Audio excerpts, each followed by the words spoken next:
Thank you, Madam Chairman, and welcome, Dr. Romer.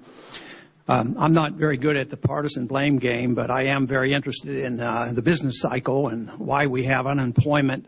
And actually, I'm interested in the measurement of our problems. I think sometimes we deceive ourselves because following some free market websites that measure unemployment somewhat differently than our government, they come up with a figure of 22% of unemployment. And also, even the way the Bureau of Labor Statistics measure it, if they look at all the people who are not looking for work at the moment, that is 16%. So things are not very good. Also, the GDP is what we measure. If the GDP is going up, everybody's supposed to feel good. But, you know, if we spend $1 billion on a missile and we blow it up, that's kind of this increase in the GDP. And it didn't give us a house and didn't give us a health care or education, so there's a big difference. And also, the inflation rate is very important. If you go back and use the old CPI measurement of inflation, we have 6%, not 2%. So there's a lot of deception, and the people sense this. I think I think they'd rather hear accurate information than to try to be bamboozled into believing things are just hunky-dory when they know there's a lot of inflation out there.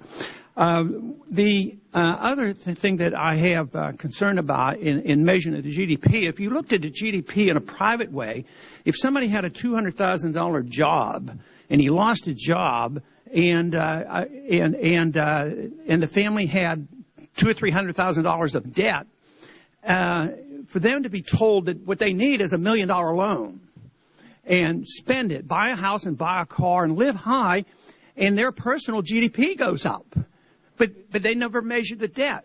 But when we go to the government, we say the government's in debt, they're spending too much. What we need to do is spend, we need to borrow, and the GDP goes up. But if you measure the GDP that goes up because of borrowing, inflating, and spending, and look at that with a better perspective, I would say that, maybe the real GDP isn't going up, and maybe that's why we're not having real growth. There's a big difference between people working hard and paying their bills and actually saving some money. I think the biggest fallacy that we have, because we don't have a correction, is we don't understand how we got here. We had too much debt and too much malinvestment, and we haven't dealt with that.